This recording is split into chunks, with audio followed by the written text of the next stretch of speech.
Good morning. It is very, very cold in Oklahoma. It says 9 degrees in my morning car. I did not bring the puppy because it's cold. But thank you for being with me this morning. I appreciate you. Oh, let's turn some heat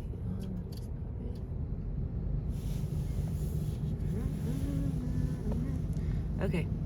By the time Satyam arrived in Teleprolu, the communists who had built the library were nowhere to be seen. They had all gone underground. Satyam knew what had been going on in neighboring Telangana. He had heard that as the Indian army advanced, the guerrillas took their rifles and fled into the jungles of Warangal to the north. Those who didn't escape were captured or shot dead. The army then occupied the area and carried out what the government called its pacification program. This meant that whole villages were razed and communist sympathizers were rounded up and sent off to concentration camps, where roads had been dug up to aid the guerrillas. Indian soldiers buried peasants alive in the trenches and forced the survivors to build new roads over these mass graves. The Nehru government's atrocities in Telangana were even worse than the Razakars, and they were not confined to Telangana. Many people from Andhar, especially Krishna and Guntur, had gone to fight alongside the peasants of Telangana. The Nehru government dispatched a special battalion of the army, the dreaded Malabar Police, to Krishna district in order to root out communists and their supporters. By the time Satyam arrived in Teleprolu, scores of communists there had been arrested and one shot dead. The communist leader in the village, Singala Viswanath Reddy, had gone into hiding. A senior cadre in nearby Budhavaram, a common man named Paparayudu, was shot dead shortly after Satyam arrived. But Satyam knew in his heart that the Telangana fighters would soon be back to liberate Krishna district and the entire region. How did he know? He'd read what had happened in neighboring China, where a great leader named Mao Zedong had led his peasant army on what was called the Long March.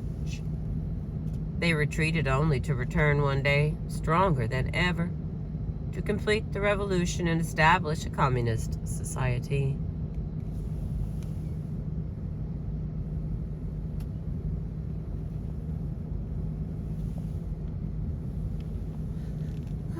The armed peasants of Telangana, too, must have made a tactical retreat to evade Nehru's forces. Soon, they would return, with the hope that Satyam bided. With that hope, Satyam bided his time. And then came the news that even without communists to lead them, the landless masses of Telangana, defying the army and the Doras, were organizing strikes and winning hikes in wages. Some of these struggles were even led by women. This news inspired Satyam to try to raise the consciousness of the agricultural laborers in Teleprolu, the largest and most wretched section of whom were Madigas. But whenever he tried talking to them, they got nervous and made some excuse to leave the scene. the Mardi Gras of Teleprolu remembered what had happened to one of their own a few years earlier, a man named Noble. Noble was born to a poor, landless couple. Educated by missionaries, he became a school teacher. Everyone called him Noble Masteroo. When he learned that poor men and women in neighboring Telangana were rising up against the landlords, this frail, dark young man said farewell to his wife and 5 small children and went off to join the guerrillas. The Malabar police made an example of Noble, who was the only Madiga among the communists of Teleprolu. He was taken to a deserted area where they tortured him for days. Then they tied him to a tree and shot him dead. His illiterate wife was left with no income. She and her 5 children were penniless. As a Malla, Satyam could not simply walk uninvited into the Madiga Goram, the colony for untouchables of the Madiga caste, and talk to the people there. What would be taken as suspicious, or that would be taken as suspicious or threatening. So every evening when he set out on the road leading to the Madiga Goram, he always stopped along the way in the low-caste colony at a tea stall owned by Ramachandra Rao. Ramachandra Rao liked talking politics with the low-caste men who gathered at his tea stall. He was a congressman, a firm anti-communist, but he wasn't a Gandhian. Like Satyam, he had been a great admirer of Subhas Chandra Bose, the leader whose portrait Satyam had tacked to the blackboard in his high school, the one who led a militant faction in Congress in opposition to Gandhi. That year, when Rao organized a memorial meeting for Bose, he decided to ask Satyam to speak. He was so impressed by what he heard that he invited Satyam to give political classes to his customers. One time Satyam said to him, "Listen, I am a communist and you are an anti-communist. How can there be friendship between us?" Ramachandra Rao laughed at him and told him, "You are the kind of communist I like." Hang on, let me get a drink. Woo, it's pretty out here today.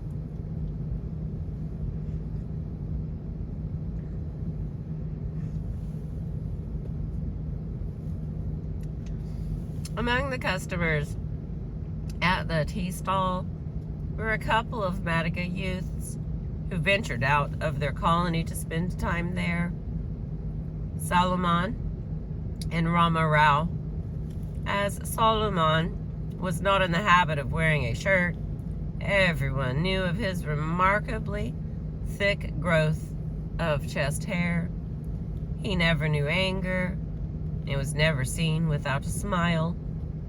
Rama Rao's manner was so familiar that no one who came across him ever stayed a stranger with him for long. He always put castor oil in his wavy hair and combed it back neatly. Satyam befriended these 2 men and through them was finally welcomed into the Madiga Goram.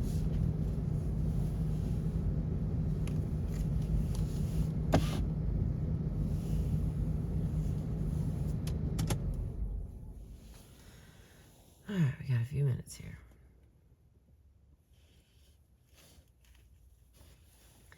They introduced him to another Madiga, a thief named Subba Rao. Subba Rao was only a small-time thief, but he had the air of a big-time bandit. He wore his thick, mop of hair in the style of a current cinema hero. When he was amused, he laughed like a villain, but mostly he affected a faint, sensual smile like a movie star surrounded by adoring fans. He had 2 wives. His first wife got up early in the morning to pluck tamarind leaves, putting them into a bamboo basket. She spent the rest of the day going from hut to hut in the 2 untouchable colonies of the village to sell the leaves for pinches of rice. A hard day's work yielded enough for 4 servings. When she got home, she cooked the rice and made a curry with tamarind leaves and carrion beef. The same meal day after day for years, but Subba Rao never tired of it. After eating with his first wife, he took what was left over to share with his second wife, with whom he spent the night. Waking up the next morning, entwined with her long after his first wife had left for the tamarind grove. Subba Rao took to calling Satyam Comrade Noble, and Rama Rao's wife would say sadly, "Here's another noble getting ready to be shot." One day the police grabbed Subba Rao and locked him up for a theft somewhere far away. The Madigas were illiterate and utterly without resources. They couldn't think of raising bail or hiring a lawyer.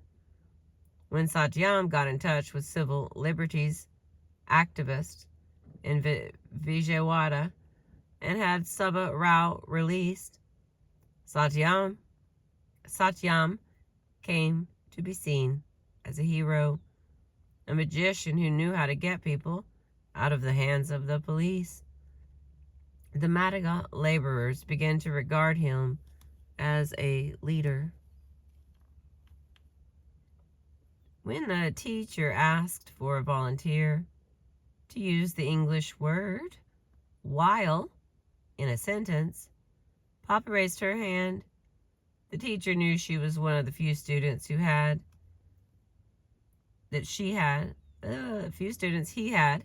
who was capable of answering such a hard question. But even so, he was surprised by what she said. "The Koreans are harvesting while the Americans are bombing them." The teacher put his hand to his chest and swooned. The answer was not merely grammatically correct, it was creative. The contrast it drew between American aggression and the peaceful labor of the Korean people made a meaningful statement. And that a student of his, a girl at that, knew anything of international politics was entirely unexpected.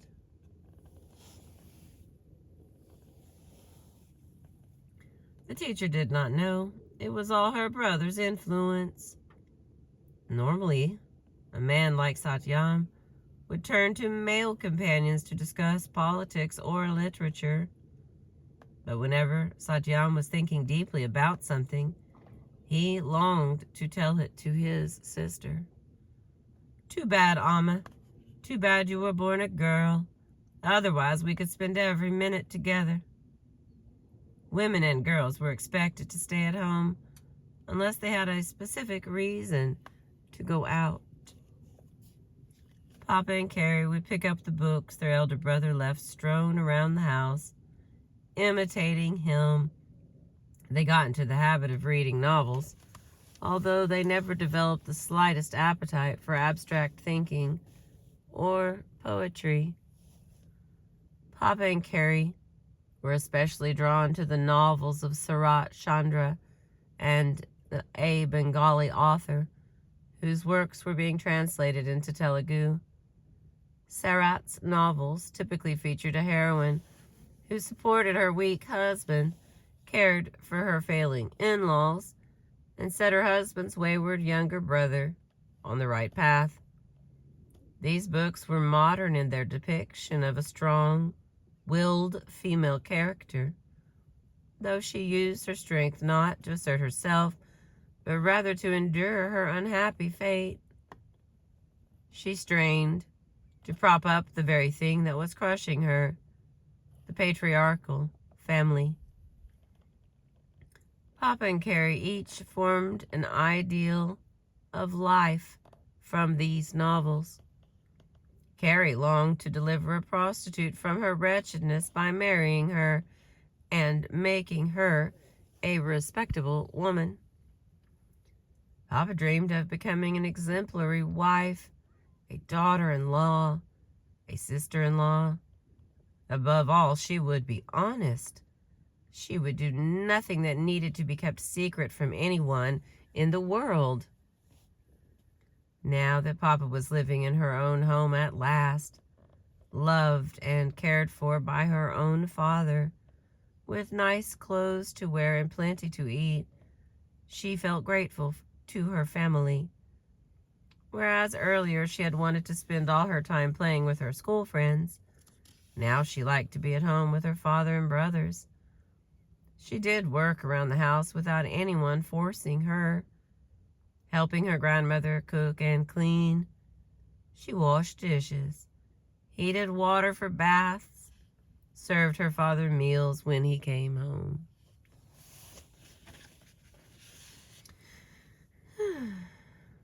Papa was helping her grandmother wash clothes in the backyard when it started to rain. Martha called out to Papa, "Come quickly and take these dry clothes inside." Prasanna Rao, who'd been chatting with the other two Christian teachers, said goodbye to his colleagues and rushed inside to place pots under the known holes in the roof. The breeze became a violent wind. The light rain turned into a torrential shower. Satyam and Carrie came running home to take shelter. Hours passed without respite. The family watched as night seemed to fall in the early evening. Coconut trees swayed hysterically in the engulfing darkness. The wind shook the palm roof of the hut more and more forcefully, until the poles supporting the roof began to rattle. Martha screamed, "Oh, Yamo," which means "Oh, Mother." Prasanna Rao grabbed onto the pole in a desperate attempt to keep it in place. The whole family held on to it, like life itself. Around midnight, their eastern wall collapsed. The mud construction simply melted away.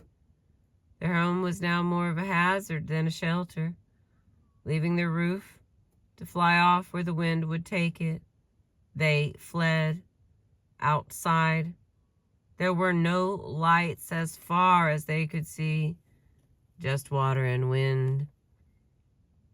Over in the Brahmin quarters, poor Brahmins were taking shelter and comfort in the homes of the better off. Some went inside the Rama temple.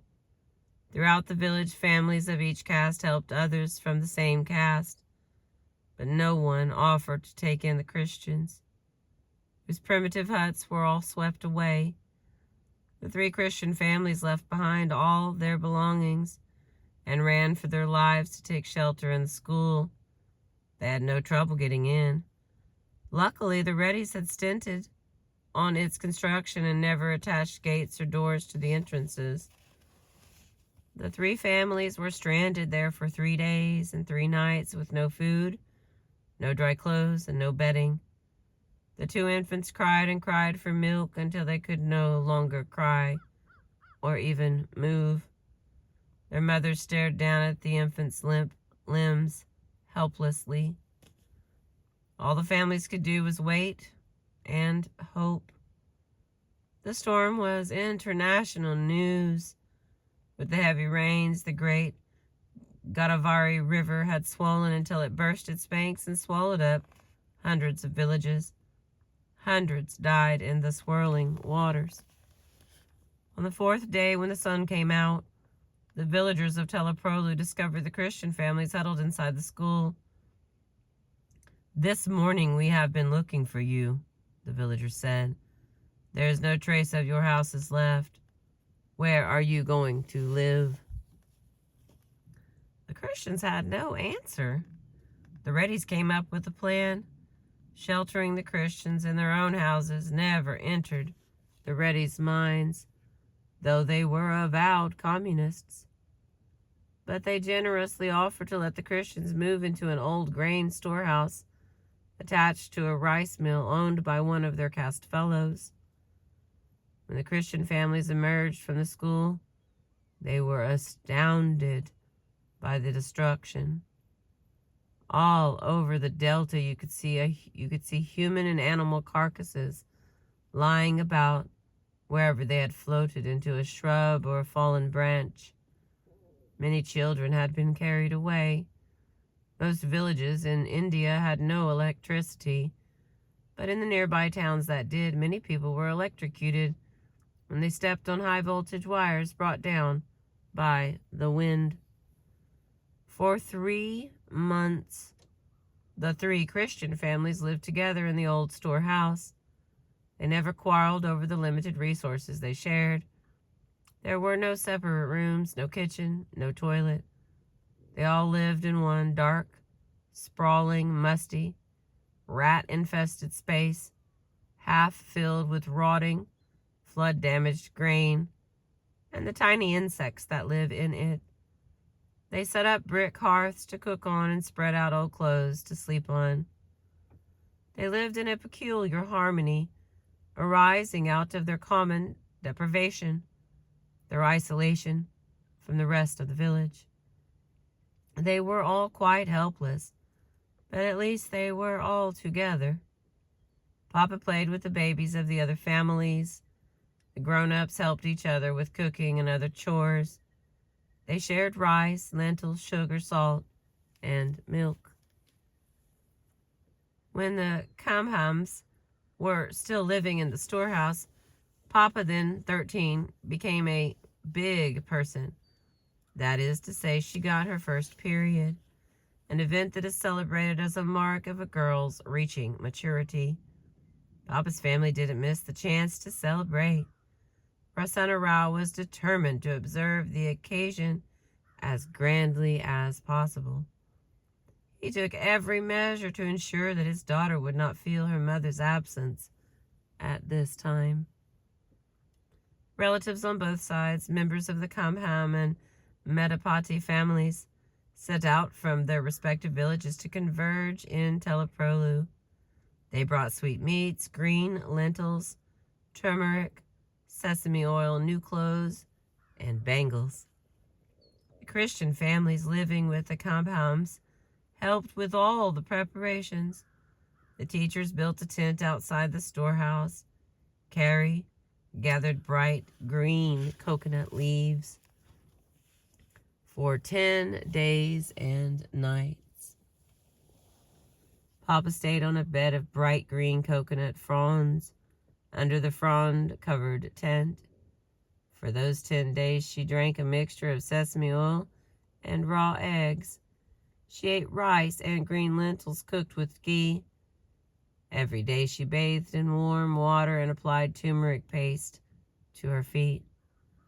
On the 10th day, Prasanna Rao threw a great feast of goat meat curry and polav, which is pilaf, for all his relatives, colleagues, and friends.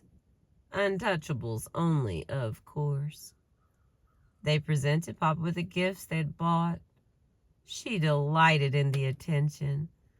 The change she had lately felt in herself was being announced with great fanfare.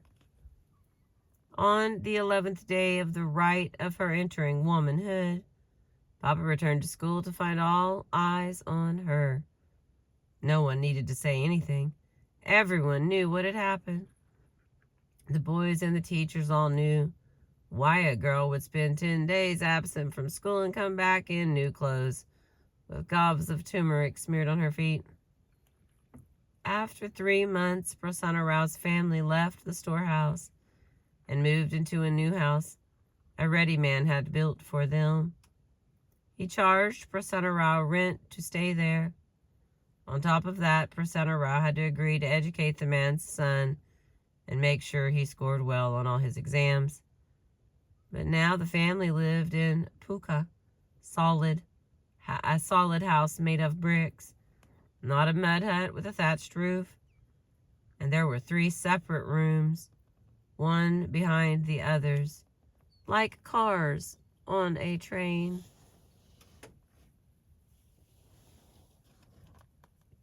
Only one other girl was in Papa's class, a rich Brahmin whose father owned a cinema hall. She was intelligent and beautiful, but Papa never thought to compare herself to this girl. Her own father was the most popular teacher in the school, and she was also proud of her talented brother. Papa was the tallest girl in the school and stood first or nearly first in her class in every subject, including the one that had always given her the most trouble, maths. Ever since school had closed, in respect after Gandhi was assassinated, Papa had prayed before every maths exam for Nehru's death. One time Martha was pleased to see her granddaughter kneeling in prayer and asked her what she wanted from Lord Jesus Christ. When Martha heard what it was, she said to her granddaughter sternly, "It is not done to pray for such things." But Papa had finally overcome her fear of maths through hard work. She committed the whole textbook to memory. That's all it takes in India to do well in school. Just memorize everything.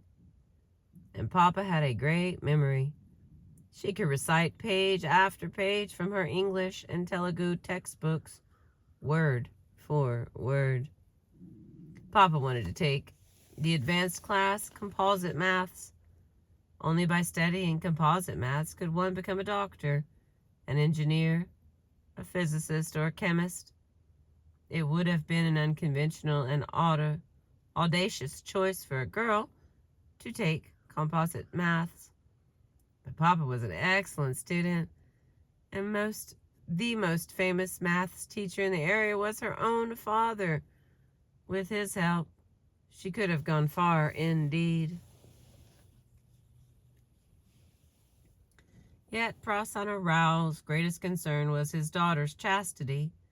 He believed that girls are born to debauchery, and boys, he thought, are naturally predatory. When he taught private classes in composite maths at home, the front room of the new family house was full of boys. Papa was never under any circumstance allowed to enter that front room while a class was going on. So she sat alone in the second room and studied general math, which did not require special tutoring.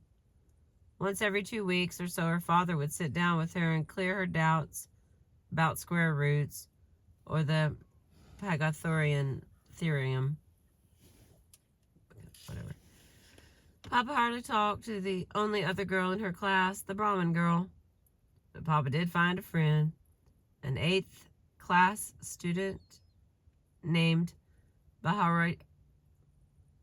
Bharati was a Madiga, the martyr noble's daughter.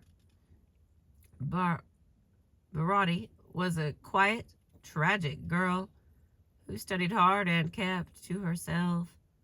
She was dark, but extremely beautiful. Once, when she and Papa were walking together, Papa felt thirsty. Since they were walking close to where Bharati lived, Papa asked if they could go to her house and have a glass of water. Bharati became agitated and said no. When Papa tried to argue with her, the girl flew into a fury. Her reaction was entirely out of character and seemed to make no sense. Only many years later did Papa come to understand. Bharati lived in the Madiga Godam. The Madigas are forced to eke out a living by trading in dead animals. When an animal falls dead in the village of disease or old age, a Madiga comes to haul it away. The carrion flesh is sold to untouchables as meat, and the hide is tanned and made into leather goods. Not all Madiga families engage in this occupation, but even if only 4 or 5 of them do, the whole Madiga Godam is polluted by the festering piles of guts on the ground and dripping pieces of flesh hanging in the sun. The smell of the blood is everywhere. When Papa asked to come over, Bahari was caught in a situation she had never before encountered. Never had she expected an outsider would want to come to where she lived. So she had to refuse, but she couldn't say why. When she was forced to defend this refusal, her shame changed into anger. A few weeks later, Papa went to school only to be told it was closed for the day. It was the day of math exams. Had someone died? Yes, but not Niru. The night before, Bahari had been sitting at the entrance of her hut, studying for the exam with a small kerosene lamp for light. Her mother was asleep on the ground outside. They were so poor they couldn't afford a lamp with a glass cover over the flame. Bahari dozed off. The lamp fell over, kerosene spilled, the hut caught fire. 13-year-old Bahari, the daughter of the martyr noble, was consumed in the blaze. How are we doing? 31. I'm gonna have to start the car back up, guys.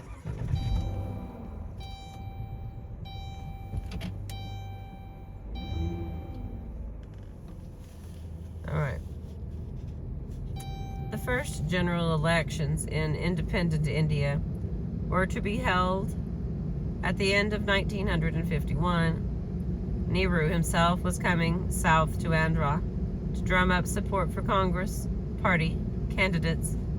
Satyam, Solomon, Rama Rao, and Sabha Rao made plans to take the bus to Guntur, where the man who ordered the massacre of the People's Army in Telangana would be speaking. The Congress Party had reason to be concerned about its fate in the elections, especially in Andhra. All across India, Nehru's government was facing demands for a redivision of the old provincial boundaries drawn up by the British. At least 30 major languages are spoken in India. Several of these linguistic groups were asking for states of their own. When the British ruled the subcontinent, they divided it up for their own convenience into units called provinces or presidencies. The whole of South India was contained in the Madras Presidency. Within this province lived speakers of 4 mutually unintelligible languages. The Tamils, Tamils, who spoke Tamil, the Andhras, who spoke Telugu, Kannadigas, who spoke Kannada, and Malayalis, who spoke Malayalam. When independence came, Nehru and the Congress not only kept these very different peoples lumped together in one province, but also imposed the North Indian language of Hindu on them and everyone else as the national language. Telugus were at the forefront of agitation for a separate state. The rich peasantry, the Kamas, the Reddys, and the Kapus, who now had profits from agriculture, were looking to invest it somewhere. But Andhra had little industry, and that was dominated by the North Indian, Baniyas, and Marwars. They were the moneylenders, the merchant, and the trader castes, and they were represented by Congress. The Telugu elite needed to drive out competition from non-Telugus and carve out a territory for themselves. The demand for an Andhra state had grown so popular that as elections approached, Nehru was forced to concede it in principle.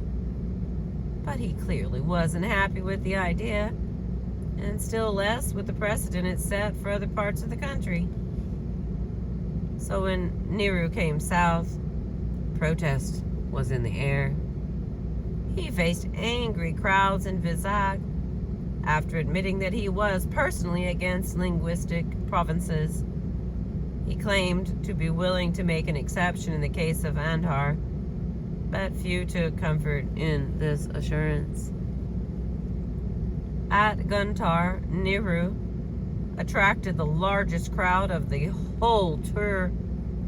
He was pleased because he planned to give his most important speech of the Southern campaign there, to be delivered in both English and Hindi, the language of the former colonial rulers and the language that the northern native rulers were trying to force on the South.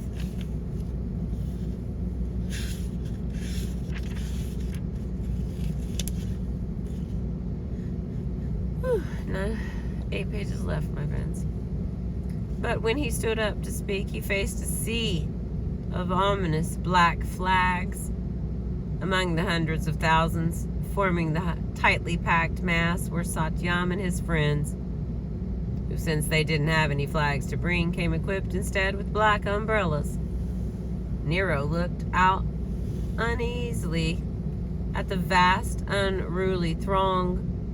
They were chanting something he could not make out, but it did not have a friendly ring. He started to speak, confident that his oratory would win over and silence any hostile voices.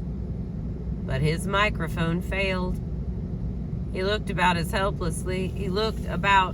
helplessly. No one seemed to know what the problem was. In desperation, he tried doing without the sound system, but his voice was hoarse from the strain of the tour, and the crowd kept growing louder. Enraged, Nehru turned to the local Congress leaders seated behind him and took them to task for not having arranged a working public address system, not to mention a more disciplined audience. As he yelled, the microphone mysteriously started working, picking up his bitter, contemptuous tirade and transmitting it through the loudspeakers for all to hear.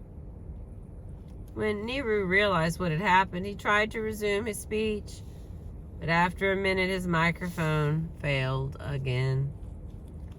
So he went on without it, addressing the crowd in Hindi and English, trying to make himself heard as best he could.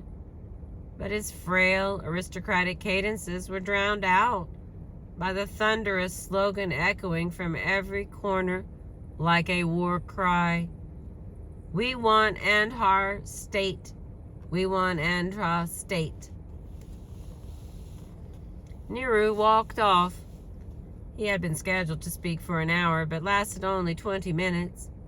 And on his way out, he called the disturbances an insult to the many people gathered to hear his words. But everyone knew he'd been shouted down. Police officials escorted him from the scene. It was dangerous for him to be in town at all. He was whisked to the train station in a jeep. But the waving black flags of the multitude followed Nehru like death, swarming around the special train waiting to take him away. Satyam and his friends found a spot right along the tracks. As the train pulled out, Nehru made a show of waving goodbye to his supporters from an open door, waiting at the side of the track as the Prime Minister's car was passing. Satyam saw his chance. He darted forward to grab Nehru's arm and pull him down. The old man withdrew his hands with a look of utter terror and disappeared into the car. At Guntur that day, Satyam met more communists than he had ever before seen in one place. He learned that it was the communists who had brought in the angry anti-Nehru throngs, and a communist working as an auto technician had sabotaged the public's address system. Satyam received a communist booklet explaining how the Telugus had been hindered from blossoming culturally and economically, how their growth was stunted, their resources stolen. The waters of the Kaveri River which flows through Telugu country into Kannada country, were called Mother's Breast Milk Denied to the Infant, in a poem by Sri Sri that concluded the booklet. No slogans like, "Out with the Indian Army," "Down with the Dora's rule," or "Land to the tiller" were raised at Guntur that day. The protesters had been mustered around the watchword Visalandra, Greater Andhra. They called to carve out a Telugu state from Madras and merge it with Telangana. It wasn't a new slogan for the Andhra communists, but it had turned into their principal one. Visalandra had meant little to the impoverished rural masses who rallied to the communist banner in the days of the armed struggle. It did not touch their concerns. But the communists were now appealing to different sections of society. They launched a new party newspaper and called it Visalandra. Satyam asked the communist he met at Guntur how he could work for the party. They gave him 2 tasks. One was to organize the landless Madiga laborers in Teleprolu into an agricultural union, and the other was to spread propaganda throughout the surrounding area in a folk style called Buru Katha, which combines singing, dancing, storytelling, and social commentary. Party youth were going from village to village in Buru Katha troops to agitate for socialism and a separate Andhar. Sri Sri even set up a workshop in the village of Pedapudi to train these performers. Satyam quickly picked up the style on his own and formed a troupe with the thief Subba Rao as the main singer. There's only like 3 pages. Look, come on, baby. Come on, baby. I got this.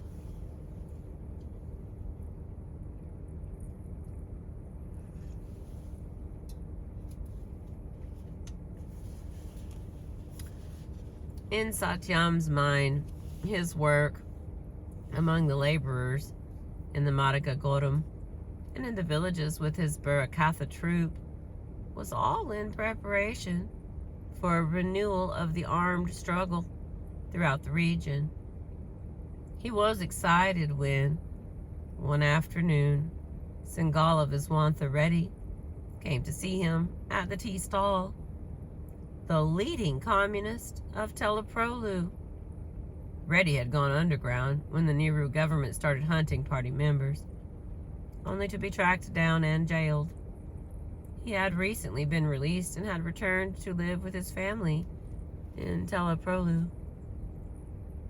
Sinagala Viswantha Reddy took Satyam aside to tell him the party would be holding a secret meeting in the village. It was the first time Satyam had ever been invited to a party meeting.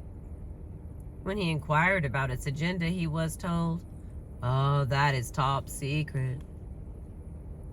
Some 40 members from 20 or 30 villages, among them most important comrade from the whole Ganavarim area, were invited to the secret meeting. It was held in the place police would least expect to find a gathering of communists, the Rama temple. On the day of the meeting, those invited arrived at the temple one by one. They were led into a spacious, gloomy room in back. Everyone sat on their straw mats, laid out on the floor, except for the speaker, who took a seat at a little table in front. Another chair beside him was for the chairman of the meeting. But there was no consensus as to who should act as chairman. Sinagala Viswanatha Reddy was nominated, but others objected on the grounds that he had some internal charges pending against him. Another senior comrade, Pulla Reddy, was proposed, but Pulla Reddy also had some charges pending. Everyone whose name came up seemed to have some charge or other pending. At last it was decided that Satyam, though only 20 and not nearly as senior a cadre as many of those present, was the most fit to act as chairman. No charges of any kind were pending against him, and he had been the sole party activist in Teleprolu for the past couple of years. So the meeting was called to order, and the speaker, Anjaney Shastri, began his report. Satyam observed that Shastri had typical Brahmin looks and mannerisms. His teeth protruded a little beyond the bounds of his lips, and when he spoke, the words came out in such a rush that it was hard to catch them. Shastri started by describing the origins of the people's movement in Telangana. Those assembled listened with interest. He wasn't saying anything they didn't already know, but they thought surely he must be leading up to some important news. Shastri recounted the heroic course of the struggle, how many cadres fought, how many troops were raised, how many squads were organized, how many rifles they carried, and so on. His audience kept waiting to hear the purpose of the meeting. As the speaker came to the end of his allotted 2 hours, he turned from the greatness of the struggle to the difficulties faced by the People's Army, the vicious repression it had endured. His audience was by now exhausted from the effort of following this long speech. Surveying the puzzled group before him with satisfaction, Shastri sped on to his conclusion. Neru's army was strong and well equipped. The People's Army had only this many rifles left. It had lost this many troops, and so it has been necessary to withdraw the armed struggle, he said in closing. The words withdraw and armed struggle jolted everyone out of their stupor, but they were all too stunned to speak. The first to find his voice was Subba Rao. He was not a literate man, but he had been Satyam's friend for 2 years now, and everything Satyam read or heard about he explained to Subba Rao.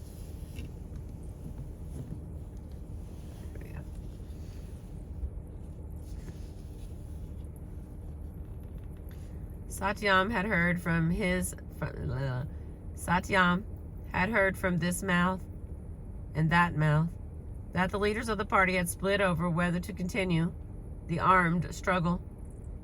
The two factions were so deadlocked they finally resolved to ask Stalin himself to settle the question. Posing as a crew member on a Soviet ship leaving from Calcutta, 4 of the top leaders of the Communist Party of India sailed to Moscow. They returned with a report of their discussions with Comrade Kishin, their code name for Stalin, and his top deputies. No one Satyam knew had ever laid eyes on this legendary Kishin report, but its conclusions were well known. The People's Army must make a tactical retreat, regroup, and then march on Krishna, Guntur, and other coastal districts. Satyam and his friends had been waiting to take up guns and join the struggle. They knew it was coming. The only question was when. But what Shastri had just told them didn't seem to allow for this scenario. So Subba Rao stood up and asked, "Okay, sir, we will retreat, but only to march forward. Is it not?"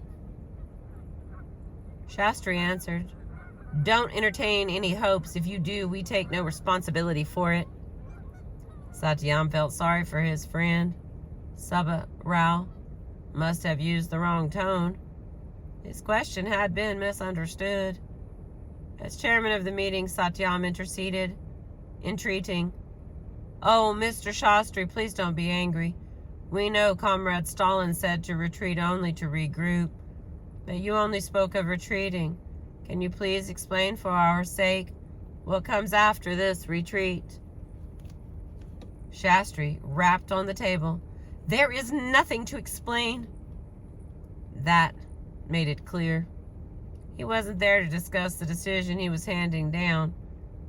After that, no one had anything else to say, and the meeting soon concluded. Shortly after the temple meeting, Satyam met Thapeta Subba Rao, an untouchable schoolteacher from Krishna district, who had gone to fight in Telangana. When the party announced that the armed struggle was being withdrawn at the advice of Stalin, Thapeta Subba Rao was furious. He could not believe Stalin would say such a thing. He insisted on seeing the Keshin report with his own eyes. The leaders had to show him a copy, and he showed it to Satyam. Satyam read the report and saw the party had not been lying. Stalin wanted the peasants to put down their guns. With this report from Stalin, the party leadership was able to silence the many cadres who bitterly opposed ending the armed struggle. The leadership gave in to Nehru without even demanding